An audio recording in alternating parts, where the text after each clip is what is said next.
श्रीमद् रामायणम्।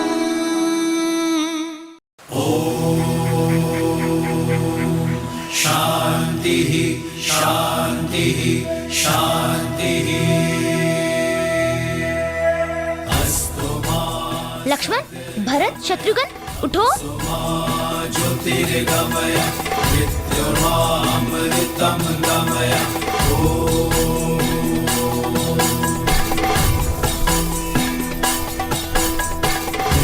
शांति अंतरिक्ष शांति पृथ्वी शांति आपः शांति उषतयः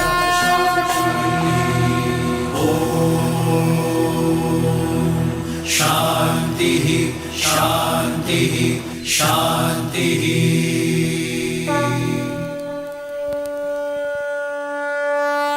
वक्रतुंड महाकाय सूर्यकोटि समप्रभ निर्विघ्नं कुरु मे देव सर्वकार्येषु सर्वदा।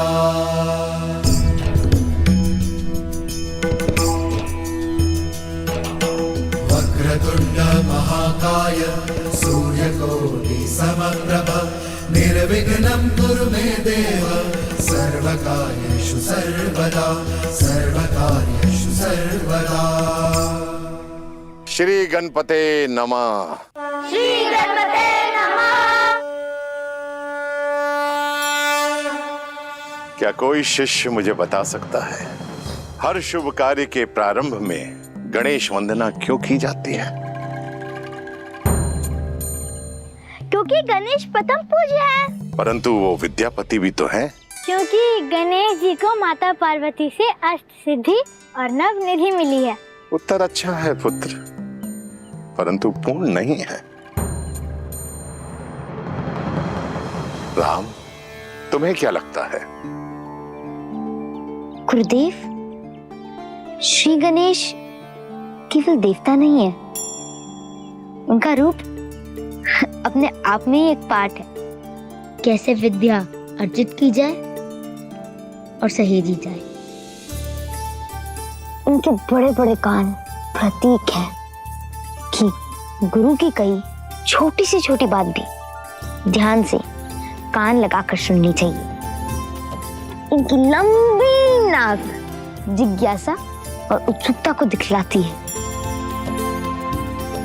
और इनके शुक्र नेत्र छोटी से छोटी वस्तु को सूक्ष्मता से देखने की सीख देती है। जब हम किसी वस्तु को ध्यान से देखते हैं तो हमारी आंखें भी सिकुड़ जाती है ना? हाँ भैया। और इनका बड़ा सिर बुद्धि और ज्ञान के भंडार को दर्शाता है और इनके सूंड के नीचे छुपा मुख यह सिखाता है कि एक शिष्य को बोलने से अधिक ग्रहण करने पे बल देना चाहिए। जिसके अंग अंग में विद्या पाने की सीख हो वो विद्यापति तो होंगे ही ना। अद्भुत अद्भुत राम, इतना सुंदर वर्णन गणेश जी का कोई कर ही नहीं सकता। शिष्यों, आप लोग अपना अपना स्थान ग्रहण कीजिए। अब आप सभी मेरे साथ साथ ऋग्वेद का ये श्लोक दोहराओ। ओम अग्निमीले प्रोहितम यज्ञस्य देव मृत्युजम होतारम रत्न धातुमम।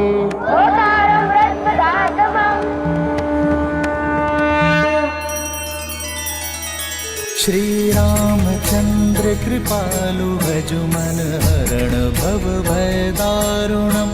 नव कंज लोचन कंज मुख कर कंज पद कंजारुणम। सिया राम सिया राम सिया राम सिया राम। आदर्श और मर्यादा की है ये कथा महापावनम।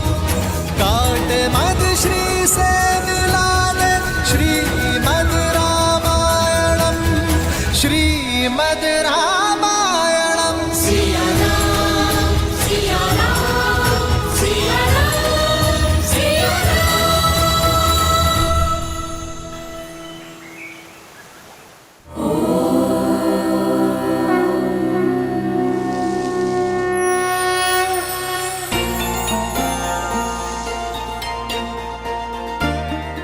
कर रही हो माता?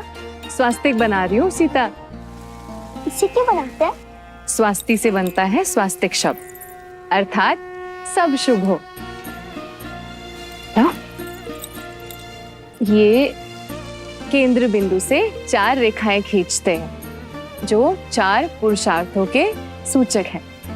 ये धर्म, ये अर्थ, कर्म और ये मोक्ष। स्मरण, इन्हें बाहर से भीतर की ओर ही खींचते हैं। अब दक्षिण से वाम की ओर ये 4 मुक्तियों की कामनाओं की रेखाएं खींचते हैं। ये है सालोक्य, अर्थात भगवान के लोक में रहना। ये है सामीप्य, अर्थात भगवान के समीप रहना। ये है सारूप्य, अर्थात भगवान के रूप में एकाग्र हो जाना। और ये है सायुज्य, अर्थात भगवान से जुड़ना। और इन चारों रेखाओं के अंत में ये अंतकरण की रेखाएं बनाते हैं, जो है मन, बुद्धि, अहंकार और चेतना। ये इन चारों का प्रतीक है और फिर भक्ति के 4 गुणों को बिंदुओं के रूप में दर्शाते हैं। ये है श्रद्धा, विश्वास, प्रेम और समर्पण। और बन गया स्वास्तिक। कुछ समझी पुत्री? समझ गई माता। संसार की शुभ ऊर्जा को धर्म, अर्थ, कर्म और मोक्ष के चक्र के लिए अपने भीतर सहेजा जाए। 4 प्रकार की मुक्तियां यानी मन, वचन, कर्म से ईश्वर को स्वयं में एकाकार करके श्रद्धा, विश्वास, समर्पण और प्रेम से हर कार्य किया जाए तो केवल कार्य ही नहीं, जीवन भी शुभ हो जाता है। यही स्वस्तिक का अर्थ है। अद्भुत मेरी पुत्री। मैं तो वही बताती रही जो मैं जानती थी, पर तुमने तो इसका वास्तविक अर्थ ही पहचान लिया।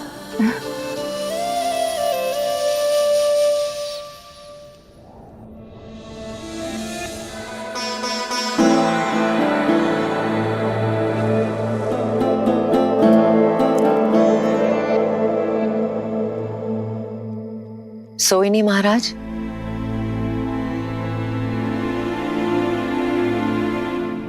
मुझसे मेरे नेत्र दूर हो गए हैं क्या कहीं? मुझे मेरे पुत्रों की याद सता रही है, किंतु तुम क्यों नहीं सोई? आपको उनकी याद नहीं सोने देती और मैं उनके आने वाले कल के सपने देखती रहती। आइए महाराज, हम दोनों खुली आंखों से एक साथ उनके आने वाले कल के सपने देखते हैं।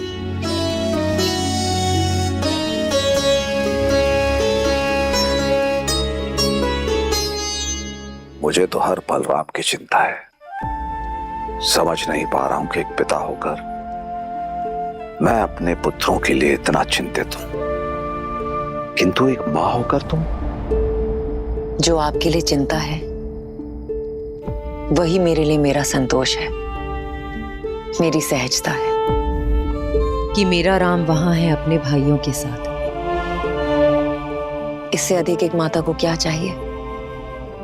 आप चिंता मत कीजिए।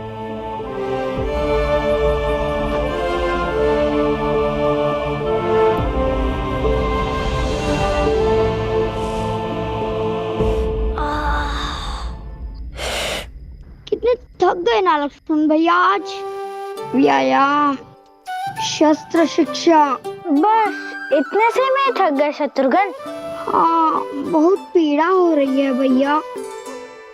पीड़ा और आनंद शरीर से नहीं, मन से जुड़ी होती है शत्रुघ्न।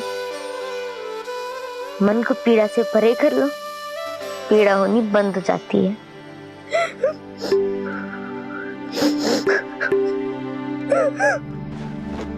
क्या हुआ भरत भैया, आप रो क्यों रहे हैं? घर का स्मरण हो रहा होगा। क्या भरत भैया, आप हमसे बड़े हैं और बड़े रोते थोड़ी हैं, है ना?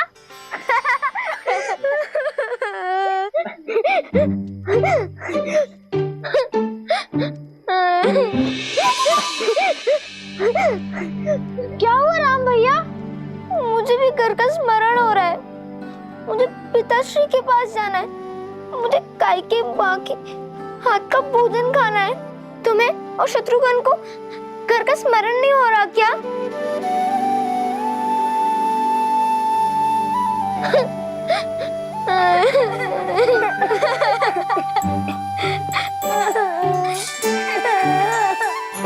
चुप हो जाओ शत्रुघ्न, रो मत। आप ही ने तो हम सबको रुलाया है घर की याद दिला के। आप स्वयं चुप होकर ऐसे बोल रहे हैं। हाँ, क्योंकि माता की याद के साथ उनकी कही बात भी याद आ गई। उन्होंने कहा था कि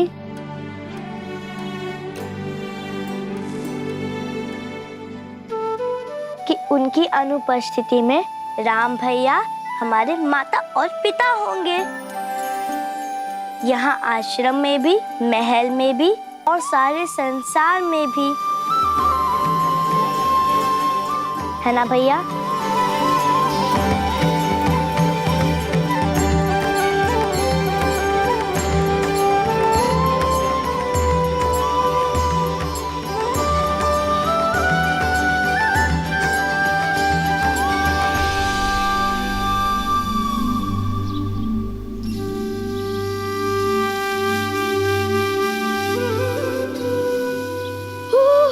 ठंड है भैया।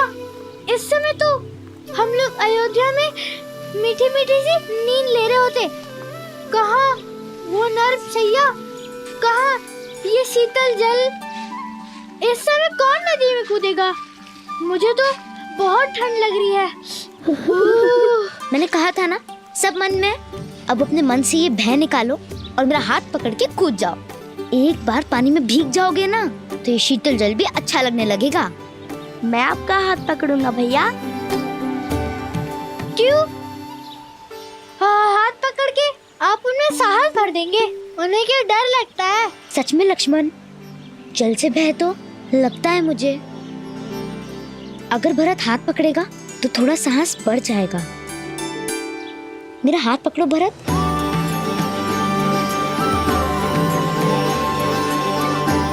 और मैं भरत भैया का।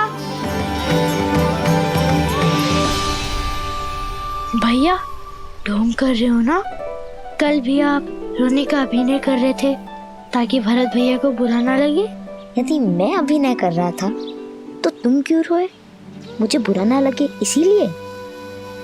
रोना बुरी बात नहीं होती है लक्ष्मण, मनुष्य रोते ही तो हैं। मैं आपसे बात नहीं करूंगा। स्नान तो करोगे ना?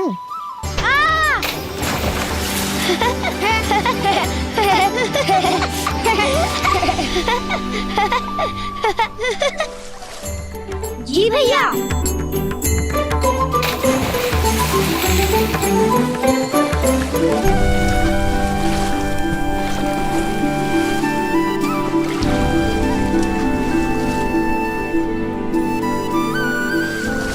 लक्ष्मण, मुझे आपसे बात नहीं करनी। आप सदा भरत भैया का पक्ष लेते हैं। उनके पास शत्रुघ्न है पर उन्हें आप भी चाहिए। उनके पास कैकेयी माँ है पर उन्हें कौशल्या माँ भी चाहिए। किंतु मुझे केवल आप चाहिए। क्या आपको मेरा स्नेह नहीं दिखाई देता? नहीं, तुम मेरी आंख जैसे हो लक्ष्मण, जिससे हम सब देखते हैं पर वही हमें दिखाई नहीं देती। बस एक आभास होता है कि हमारे साथ सदा है।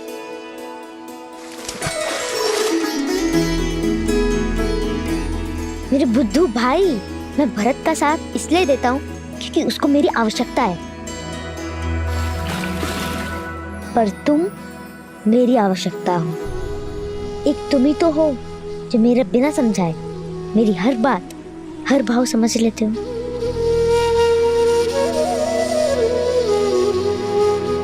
फिर भी मुझसे अधिक प्रेम आप भरत भैया को ही करते हैं। चाहे कितना भी प्रयत्न कर ले, मुझे स्वयं से दूर नहीं कर पाएंगे। और क्यों नहीं समझूंगा, छाया हूँ आपकी। तुम छाया नहीं हो मेरी, क्योंकि छाया तो अंधकार में साथ छोड़ देती है ना। तुम मेरी आत्मा हो, अगर तुम रूठे तो मैं नहीं।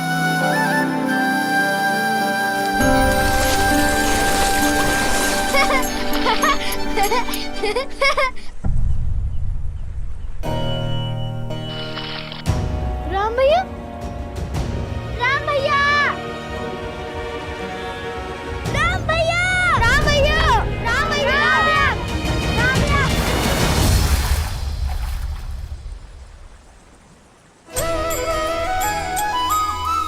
मैं तो यही हूँ, आत्मा को छोड़कर राम जाएगा कहाँ? भैया,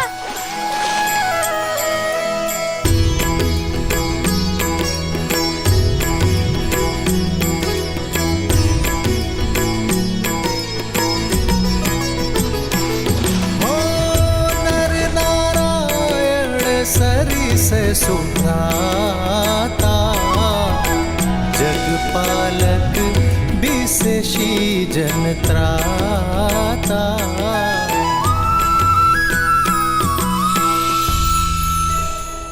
अद्भुत। यदि संसार में सभी भाई ऐसे हो जाएं, तो ये संसार प्रेम के अमृत से भर जाए ना। देवी, यदि संसार में अमृत है तो विष भी है।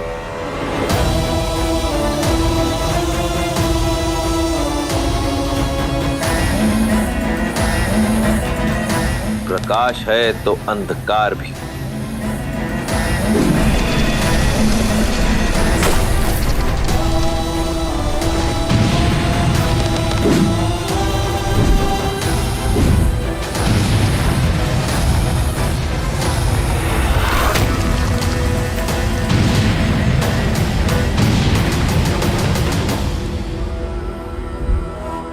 सभी संस्कृतियों का अंत होगा, रहेगा तो केवल राक्षस साम्राज्य। वयम रक्षामः।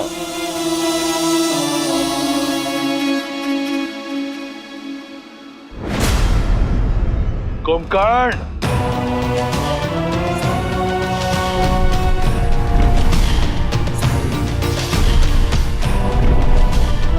आदेश भैया।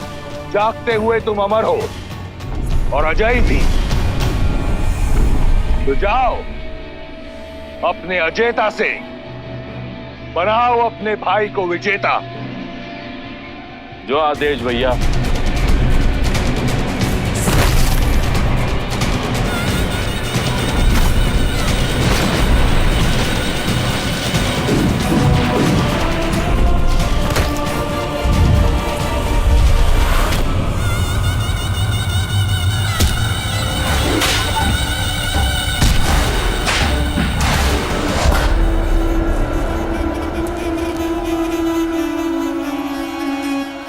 बचा, मारो।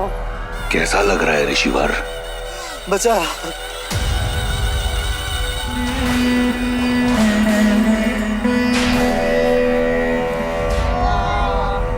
इतना तड़पाओ इन ऋषियों को कि देवताओं को भूलकर राक्षसों को पूछने लगे। इन मेरे अपराध संतों का दोष क्या है भैया? ये तो केवल तपस्या कर रहे थे। मूर्ख हो तुम विभीषण। ये तपस्या इसलिए कर रहे हैं कि राक्षसों का नाश हो सके। सहस्त्रों वर्ष तप की अग्नि में जलने के बाद हमें वरदान मिला है, और हमारे रहते किसी और को ये वरदान नहीं मिल सकता। लो, मारो। भैया, भैया इन्हें छोड़ दीजिए, ये महापाप है भैया, इन्हें छोड़ दीजिए भैया, इन्हें जाने दीजिए। आज तक पाप की परिभाषा देवताओं ने दी है, आज से पुण्य की परिभाषा राक्षस लिखेंगे।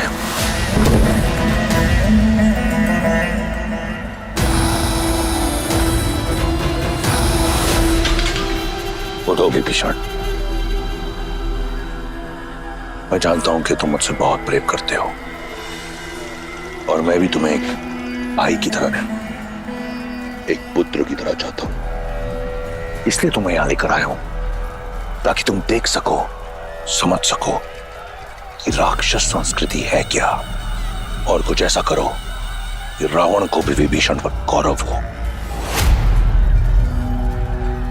किंतु भैया, मैं स्वयं आपको अपने अंत की ओर जाते नहीं देख सकता। आप इतने महापाप कर रहे हैं भैया कि मुझे आपके लिए डर लग रहा है भैया। भैया, इससे पहले कि आपका अंत हो, आप मेरा अंत कर दीजिए। आप मुझे मार दीजिए भैया, आप मुझे मार दीजिए।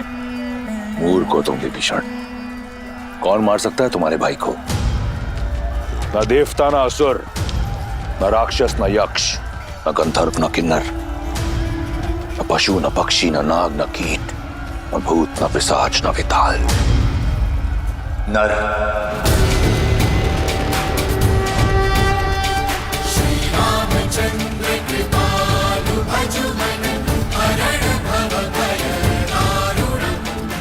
आप नर को क्यों भूल जाते हैं भैया?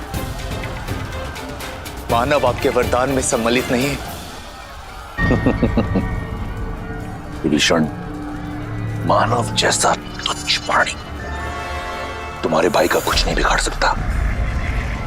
लगता है ये कायरता तुम्हें हमारे पिता से विरासत में मिली है। भैया, मेरे लिए तो आप ही मेरे पिता हैं भैया। मुझे आपके लिए डर लग रहा है भैया, मुझे आपके लिए डर लग रहा है।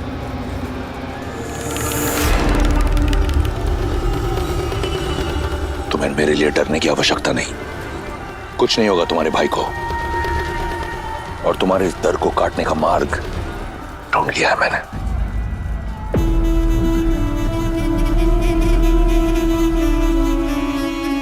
बस महादेव,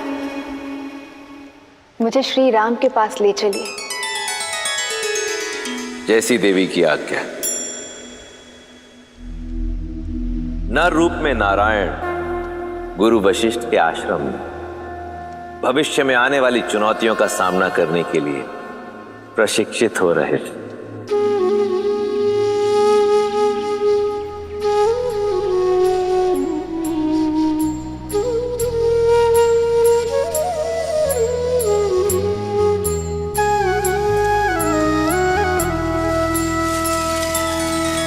श्री रामचंद्र कृपालु भजु मन हरण भव भय दारुणम नव कंज लोचन कंज मुख कर कंज पद कंजारुणम। भगवान के अवतार का केवल नहीं गुणगान है, कैसे नारायण बने नर इसका पावन ज्ञान है। सिया राम, सिया राम, सिया राम, सिया राम।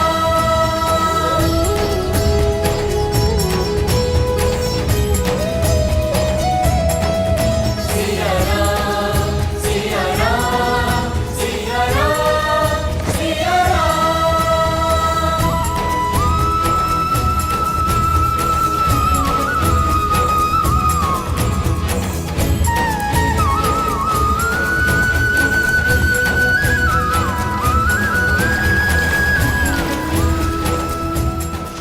कितने सुंदर पुष्प है, तोड़ लेता हूँ। नहीं भरत, बिना बात के किसी चीज को तोड़ना नहीं चाहिए, ठीक है? जी भैया। आदर्श और मर्यादा की है ये कथा महापावनम। काट मद श्री से मिला ले श्रीमद् रामायणम, श्रीमद् रामायणम, श्रीमद् रामायणम। सिया राम, सिया राम, सिया राम, सिया राम, सिया राम, सिया राम, सिया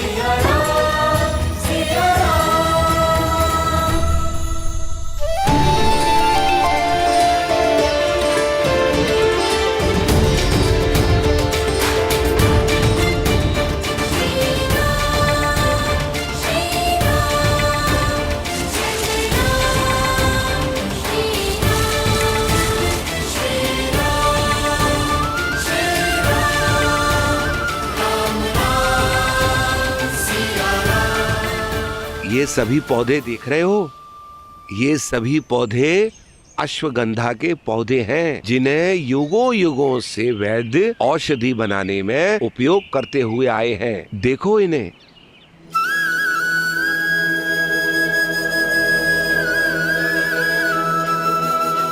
आइए, मैं आपको और औषधि के पौधे दिखाता हूँ।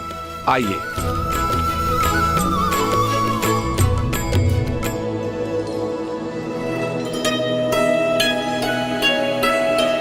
पता है कुमार आपको? कुमार? कुमार? अरे कुमार?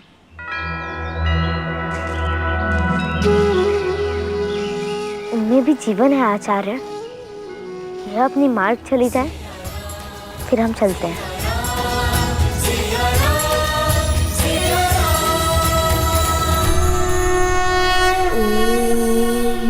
त्र्यम्बकं यजामहे सुगन्धिं पुष्टिवर्धनम् उर्वारुकमिव बन्धनान् मृत्योर्मुक्षीयमामृतात्।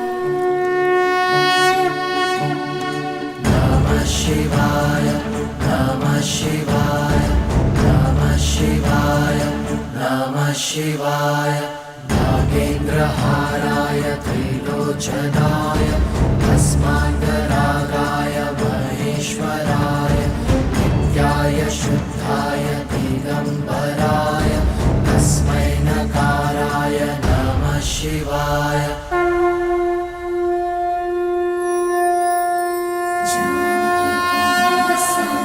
सर्वपापप्रणाशिनी जानकी त्वं नमस्यामि। सर्वपापप्रणाशिनी जानकी त्वं नमस्यामि। सर्वपापप्रणाशिनी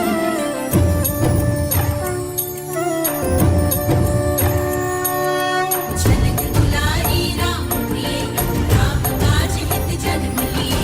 मृद मुस्कान अधरों पे भरे चल जानकी सृष्टि चले। वेद शास्त्र शस्त्रों की ज्ञाता जगदहीन को सीता माता। वेद शास्त्र शस्त्रों की ज्ञाता जगदहीन को सीता माता। राम वीर के प्राण राम सिया राम सिया राम जय जय राम। राम सिया राम सिया राम सिया राम सिया राम जय जय राम। राम सिया राम सिया राम सिया राम सिया राम जय जय राम। राम सिया राम सिया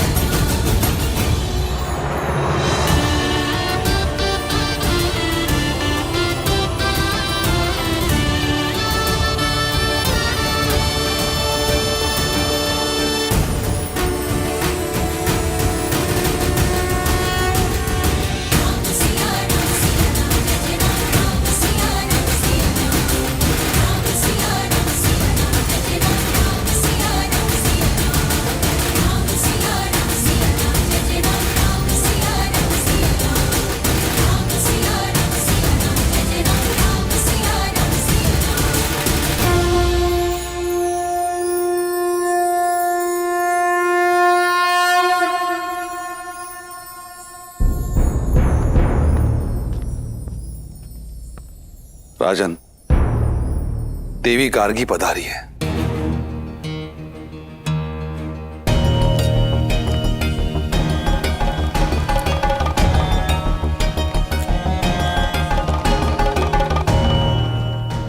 देवी गार्गी? वो तो केवल तब आती हैं जब शास्त्रार्थ करना हो।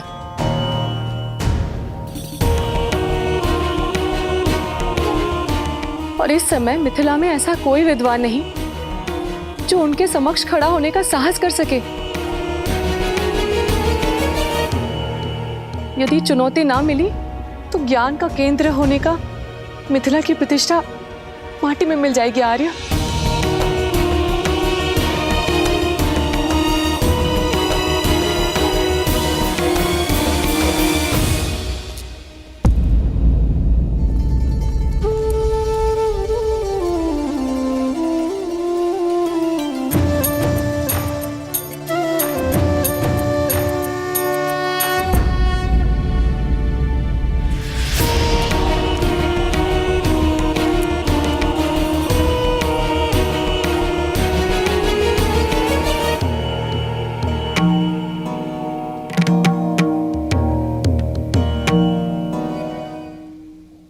याज्ञवल्क्य के जैसे ज्ञानी को भी शास्त्रार्थ में पराजित कर देने वाली विदुषी गार्गी को जनक का प्रणाम। मैं यहाँ प्रणाम पाने नहीं आई हूँ राजर्षि जनक, मैं शास्त्रार्थ करने आई हूँ।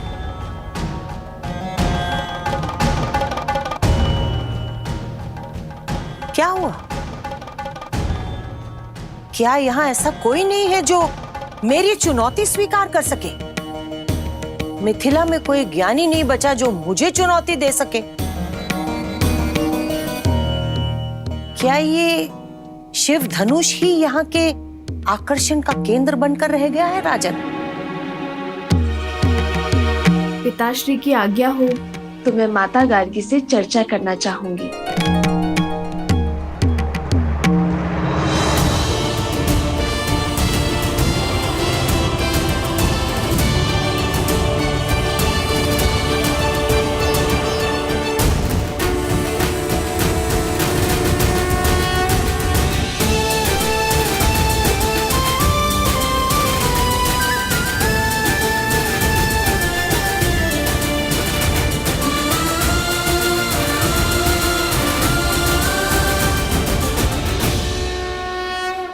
ये वही बालिका है ना जिसने बचपन में खेल खेल में ही शिव धनुष उठा लिया था? शक्तिशाली हो और जनक की पुत्री हो तो ज्ञानी तो होगी। तो शिव धनुष उठाने वाली सीता, क्या तुम मेरी चुनौती का बीड़ा उठा पाओगी? मुझे प्रसन्नता होगी कि पहली बार कोई स्त्री ज्ञाता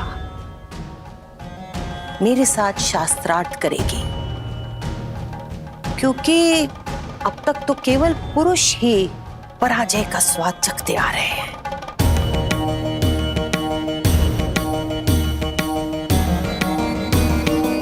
पराजय विजय तो युद्ध क्षेत्र में होती है ना माता, ज्ञान के क्षेत्र में तो विचारों का संगम होता है और आपसे कुछ ज्ञान का अंश ग्रहण कर पाना मेरे लिए सौभाग्य होगा।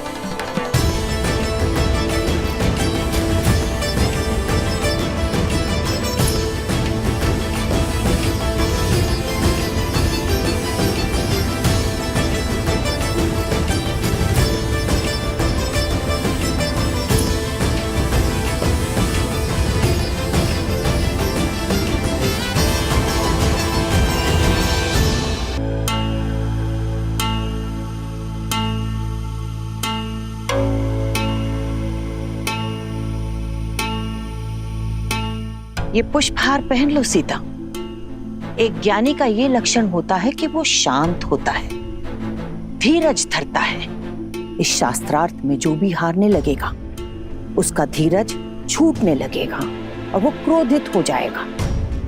क्रोध में शरीर का तापमान बढ़ जाता है और बढ़े हुए तापमान से फूल मुरझाने लग जाते हैं। जिसके भी गले में स्थित ये कमल हार मुरझाने लगेगा वो पराजित माना जाएगा।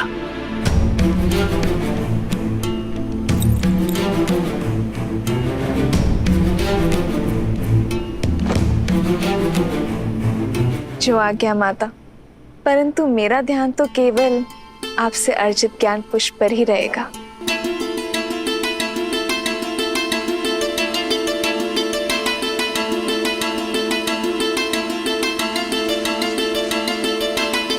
तो प्रारंभ करें सीता? अवश्य। सबसे पहले मुझे ये बताओ कि तीनों लोकों में सबसे ज्यादा शक्तिशाली अस्त्र कौन सा है? महादेव का पशुपतास्त्र, ब्रह्मा का ब्रह्मास्त्र या फिर नारायण का नारायणास्त्र?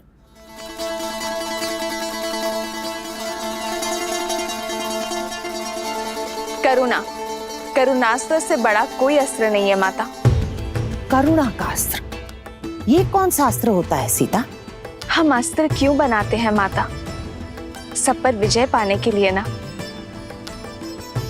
पर जिसके पास करुणा हो, सबकी पीड़ा समझने का भाव हो, वो इस संसार में सबको अपना बना सकता है, और जिसके सब अपने हो उसे किसी भी अस्त्र की क्या आवश्यकता है माता?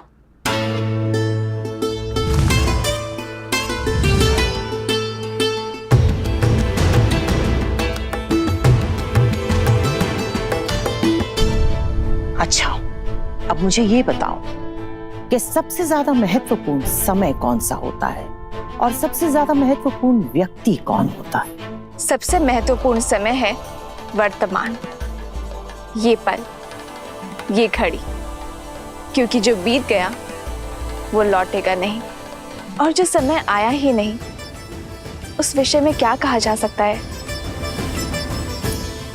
और सबसे महत्वपूर्ण व्यक्ति वो है जिसके साथ हम अभी इस समय हैं, जैसे आपके लिए मैं और मेरे लिए आप, माता गार्गी। अद्भुत।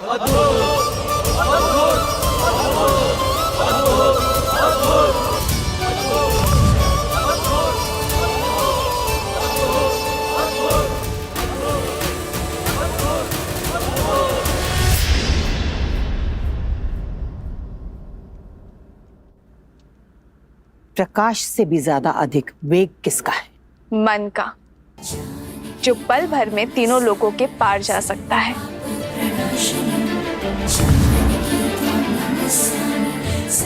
सबसे ज्यादा पवित्र क्या है? अग्नि, जिसका भोग लगाती है उसे पवित्र कर देती है। सबसे ज्यादा शुभ क्या है? शुभ शब्द, शुभ कर्म। सबसे उत्तम प्रार्थना, जो दूसरों के लिए की जाए। सबसे बड़ा मित्र कौन है? विवेक, जो सदा शुभ मार्ग पर ले जाता है। सबसे बड़ा शत्रु? अहंकार।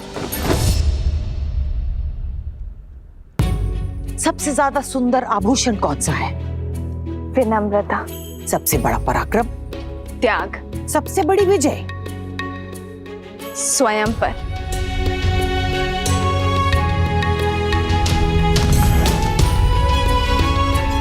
अब एक आखिरी प्रश्न, त्रिदेवों में सबसे बड़ा कौन है? ब्रह्मा, शिव या फिर नारायण?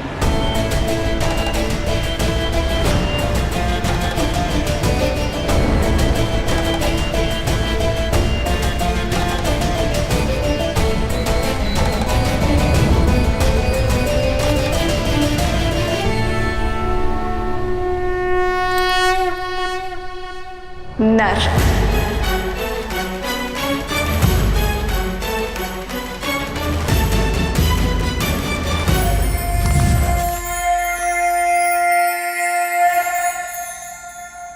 नर, ब्रह्मा, शिव, नारायण, इन सब से ऊपर नर कैसे हो गए सीता?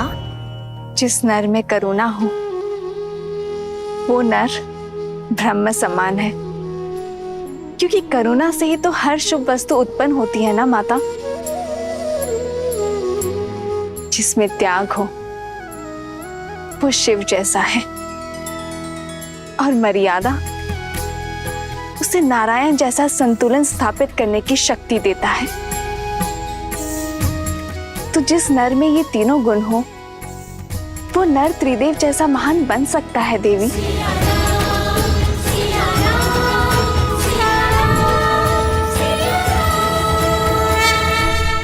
अद्भुत बुद्धि की धनी है जनक पुत्री सीता। राजा जनक पुत्री सीता की, राजा जनक पुत्री सीता की, राजा जनक पुत्री सीता की, राजा जनक पुत्री सीता की। अद्भुत, अति सुंदर। मैं आशा करती हूँ कि ऐसा ही नर तुम्हें वर के रूप में मिले सीता।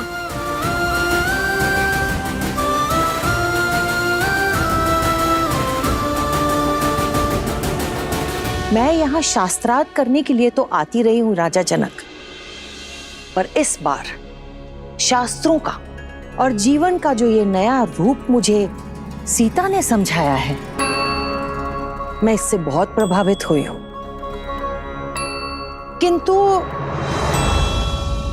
किंतु क्या? मुझे आपके लिए बहुत चिंता हो रही है राजन। ऐसा क्यों कह रही हैं आप देवी गार्गी?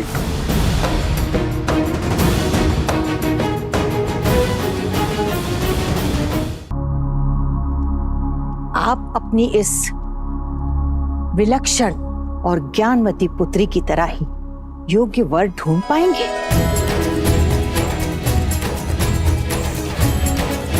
जो सीता की तरह ही इतना योग्य हो कि कभी भी किसी भी तरह की परीक्षा के लिए हमेशा सज्ज रहे।